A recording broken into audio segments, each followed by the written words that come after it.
Então vamos lá, meus irmãos, continuando aqui nossa gravação, é o último bloco do segundo dia de aula de Introdução ao Novo Testamento 2. Eu fiz questão de fazer essa citação para vocês e deixar isso, irmãos. Você vê, irmãos, tem certas coisas que a gente vai aprendendo na vida, a gente aprende com alguns pastores, a gente aprende nos nossos estudos, mas fazem toda a diferença na nossa vida. Porque em muitos momentos da nossa vida tem hora que é difícil viver o cristianismo, principalmente o ministério. Mas quando a gente para e pensa no que os nossos irmãos do passado passaram, como Paulo aqui, por exemplo, uma igreja como essa, escrever uma carta dessa aos romanos é algo admirável, inspirador, é algo que nos impulsiona. Então, que Deus possa fazer isso conosco, tá bom? Continuando aqui os slides, meus irmãos, vamos lá. Vamos lá. Deixa eu só compartilhar para vocês.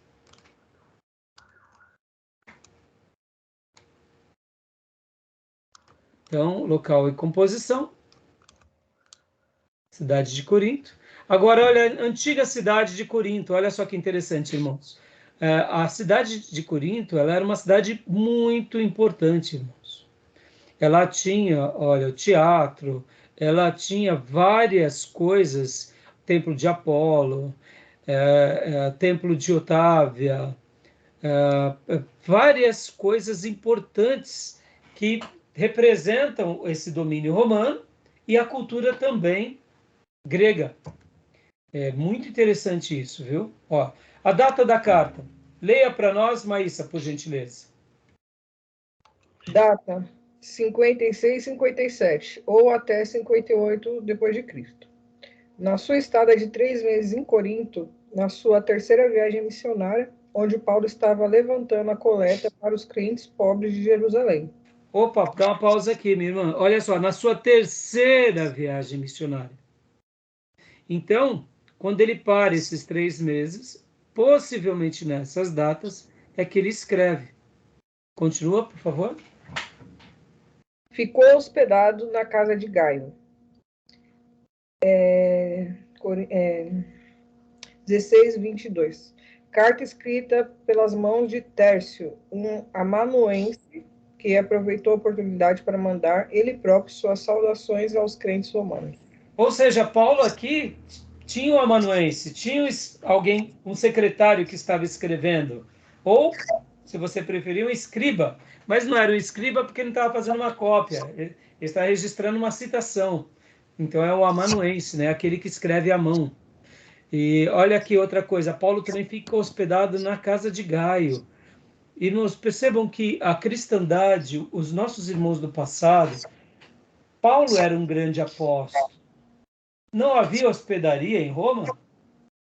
Não havia lugares para receber os viajantes? Ué, por que Paulo não ficou no hotel 5 estrelas, mas fica na casa de um irmão? Está entendendo, irmãos? A história, como ela vai sendo montada, né, nas páginas da Bíblia, a gente não precisa de muita coisa, né? A gente vê esses detalhes, isso daqui são lições importantes. Ao mesmo tempo, a gente vai se lembrar também do quê? Lembra que nós tínhamos mencionado nas aulas anteriores sobre o Didaquê, irmãos? Lembra do Didaquê? Sim, o senhor falou sobre Então, ele. só que Paulo era uma pessoa influente, era importante, mas o Didaquê já deixava, vai ficando mais claro como o Didaquê era importante para balizar, para ensinar, para pontuar os impostores. Paulo ficava hospedado na casa. Um impostor, ele não quer ficar na casa, a não ser se for a casa. Se for um casebre, não, tem que ser a casa. Irmãos, nada contra um pastor ser contratado, ou melhor, ser contratado um hotel para ele ficar. Nada contra você dar uma privacidade. Mas, irmãos, percebe como nós nos tornamos profissionais, né? E é claro, você não tem contato muito com a pessoa. Perceba que aqui também há uma relação de proximidade. Você convida, não um profissional da fé, você convida um amigo, você convida um irmão, que você tem relação. Traz para a mesa para ter comunhão, né, pastor? Você traz para a mesa porque você já vive na mesa. Uhum. Hoje, como as coisas mudaram, e como nós precisamos resgatar esses princípios, irmãos. Deixa eu dar um conselho prático aqui para vocês, irmãos. Sempre chamem pessoas para participar da vida de vocês, pessoas que vocês conhecem junto. Que vocês comem 1 quilinho de sal. Porque quando soubermos de algumas falhas, vai ser mais fácil para a gente poder ajudar a eles e até mesmo a nós. Agora, quando é só uma questão profissional, já fica mais difícil. Nós não somos profissionais da fé, tá bom? Então, continuando aqui, irmãos, vamos lá. Aqui, então, aqui é a terceira viagem missionária de Paulo.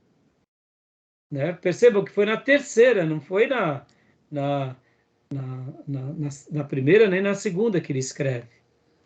Propósito da carta, pode ler, Maísa? Romanos 1:8.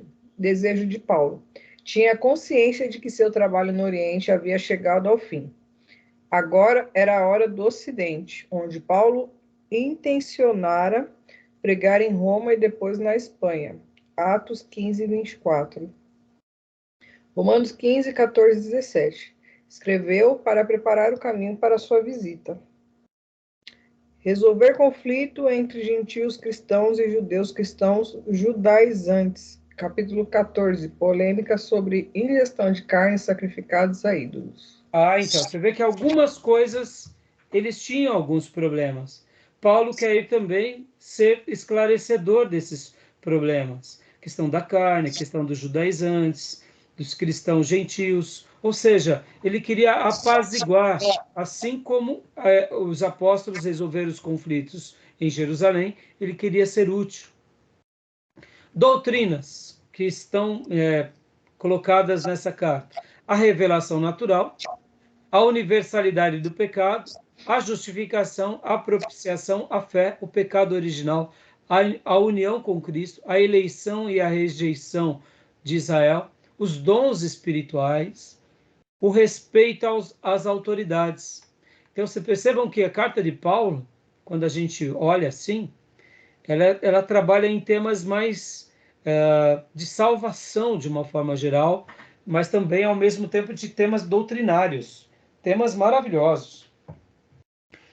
A carta de Romanos, irmãos, ela, quando compreendida, deixa eu fazer um outro apontamento aqui para vocês. Quando nós compreendemos a carta de Romanos, nós compreendemos praticamente todo o Novo Testamento. Todo o Novo Testamento. Pastor, é assim mesmo? É assim. Se um obreiro ele tem um conhecimento profundo de Romanos, ele tem uma noção do Evangelho e ele tem uma noção das doutrinas principais do Novo Testamento. Pastor, tudo isso, tudo isso. Por isso que é uma carta, ao mesmo tempo que parece que ela tem esses tópicos e ela é simples, mas ao ler as discussões paulinas em Romanos, são muito profundas, os debates, as ideias. Em outras palavras, a maneira que o Espírito Santo guia Paulo para conduzir essa carta é de uma envergadura tão grande que eu poderia dizer que a comida é manjar, é um banquetão, não é leitinho. Paulo, quando ele fala aos coríntios, ele tem que tratar do leite, da fralda, do xixi, do azedume. Mas Paulo, quando ele trata aos romanos, ele trata de um banquete. E ele entra em áreas mais delicadas. Mas é coisa de adulto, não é coisa de criança. Tem uma polêmica, tem algumas coisas, mas ele resolve com facilidade. Tem a questão dos judeus convertidos? Tem a questão dos judaizantes? Tem a questão dos gentios? Tem. Mas ele explica e eles entendem. Paulo escreve uma carta, não escreve 5. Até questões da vida civil, de respeito às hierarquias, eles não tiveram problema.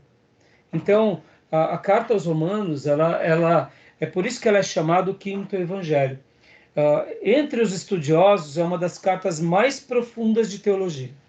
Por isso que eu falo que quem conhece Romanos, ele raramente vai se enveredar para uma heresia. Raramente. Eu estava numa reunião teológica, que era um concílio ordenatório, um exame teológico, e estava eu e mais 2 pastores. Eu era o relator dessa comissão teológica. Então eu chamei o pastor Zé Ribeiro, para o nosso professor de seminário, para fazer parte da mesa comigo. E eu perguntei para ele, falei, pastor, o senhor tem um questionamento para a gente seguir como pauta? Ele é o meu professor, né? Eu era o relator, o responsável pelo exame teológico. E ele falou assim, não, eu preparo para você, eu tenho sim. E aí ele preparou um questionamento, irmãos. A síntese de todo questionamento para a gente fazer o exame teológico. O que é o exame teológico no meio batista? É quando a gente pega um candidato ao pastorado e vai avaliar teologicamente diante de uma banca se ele tem competência. Concílio, E assim, é um concílio. E o que acontece, irmãos? O resumo dessas questões que o pastor Ribeiro tinha apresentado era a carta de Romanos. E dos 13 candidatos, 4 passaram com louvor. Uns outros 5 deixaram a desejar, passaram mais com dificuldade, e outros foram rejeitados. E quando a gente estava querendo rejeitar alguns candidatos, eu tive um grande problema e um grande aborrecimento. Por exemplo, irmãos, uma das perguntas que nós fizemos a um candidato, pastor Ribeiro, e nós perguntamos o que é justificação? E o candidato, ele disse, é quando a gente justifica algo. Aí a gente tentou perguntar por outros prisma. Irmãos, mas me deu um desgaste essa situação, porque outros candidatos foi passado meio que na canetada, e eu coloquei nas cartas assim, olha, você tem que ir para o seminário. Olha, foi uma noite muito difícil para mim. Foi um dia muito difícil, uma noite muito difícil. E assim, isso me trouxe até um pouco de revolta, né? Me entendo, irmãos, a igreja ela é muito séria. A igreja não é minha, não é nossa. A igreja é de Cristo. E nós não podemos questionar que uma pessoa tem um dom, sim. Mas se ela tem o dom pastoral, ela vai conhecer a Bíblia. E principalmente o Novo Testamento, e principalmente as doutrinas centrais. O que me escandaliza nesse ponto é pessoas que têm até um certo dom, são piedosos, são crentes, mas não têm conhecimento bíblico. Então, seja um pregador leigo, seja um pregador, um evangelista, não queira ser um pastor. Ser um pastor é muito sério, irmãos. E, e ali foi um dia muito difícil para nós. Alguns colegas nós colocamos critérios, eu coloquei nas cartas, estou passando porque a igreja já solicitou a ordenação do candidato, mas eu só recomendo a ordenação caso ele volte para o seminário. Coisas básicas. Irmãos, talvez vocês me perguntem, mas pastor, o pastor ele precisa do seminário? Não, irmãos. O seminário não leva ninguém ao pastorado, mas o seminário ajuda o pastor. Ajuda o vocacionado. Quem separa a pessoa para o ministério é Deus. Mas se a pessoa é separada, ela vai ser dedicada na palavra e na boa doutrina e numa vida de piedade. Então, eu estou fazendo esse desabafo aqui porque no dia, depois eu conversando com o Ribeiro, expressando para ele ali minha tristeza, depois cheguei até no presidente da convenção, presidente da Ordem dos Pastores, e ali rasguei o verbo. Falei, isso não pode acontecer. Não pode. Da outra coisa, como critérios dessa sindicância, os pastores ali eles precisavam ter uma base teológica, ou ter seminário batista, ou de uma outra casa, e ler uns 5 livros. Ô, irmãos, só esses 3 irmãos que leram, nem os livros leram. Assim, desculpem, eu sou muito chato. Eu sou chato com vocês, irmãos. Chato com vocês. Tô aqui, ó, tem uma hora dessa, dando aula, passei o dia inteiro, passo a semana toda me preparando para dar uma aula. Sabe, eu sei que não vai agregar santidade essa aula, mas vai agregar esclarecimento para que vocês se tornem mais santos, para que vocês se tornem mais dedicados. Então, em coisas como essa que a gente tem que orar para que Deus levante. E por que eu estou falando tudo isso? A carta aos Romanos ela é poderosa de doutrina. E o pastor Ribeiro, se todos os irmãos que ali estavam tivessem lido com piedade Romanos, teriam tirado 10 nas provas. Pra vocês terem uma ideia, não foi tão difícil. Obreiros da minha igreja passavam naquela prova. Agora, um obreiro pode, porque passou na prova, vai ser pastor? Não. Aí tem outras coisas que ele precisa. Mas isso é fundamental. O pastor, ele vai ensinar a palavra. Ele não vai ensinar coisas fora da palavra. É a palavra. Então, fica aqui um desabafo, tá bom? E para a gente concluir, desculpem, já estou tomando muito tempo dos irmãos. Olha lá. Vamos lá. Como eu disse, irmãos, e até para eu não ser injusto, o seminário não forma pastores. Quem dá o dom de pastores é Deus. Mas uma pessoa que recebe o dom pastoral, ele vai ser apaixonado pela palavra, e vai ser consagrado, e vai ser dedicado. E pastor, então todo pastor tem que passar pelo seminário? Claro que não, irmãos. Tem muita gente que vai ser separado do pastorado, não tem nem tempo de estar lá no sertão, estar lá no meio do mato, vai estar aprendendo com a Bíblia, está aprendendo direto com Deus, com o Espírito Santo, com alguns líderes. Então eu não subestimo e endosso esses pastores. Tem pessoas que são autodidatas. Então, para mim, a pessoa ela tem que crescer em caráter, em santidade, espiritualidade e em Bíblia. E dar fruto. E o seminário só vai agregar, tá bom? Então fica aqui um desabafo para que vocês aprendam a amar a palavra e terem critérios para quem vocês ouvem, tá bom? Quando o senhor fala da importância de Romanos, a gente tem na própria história, né? Lutero, o próprio Agostinho de Hipona, né? Que se converte depois de ler Romanos 13:13. Exatamente, A grandeza, a importância desse livro maravilhoso.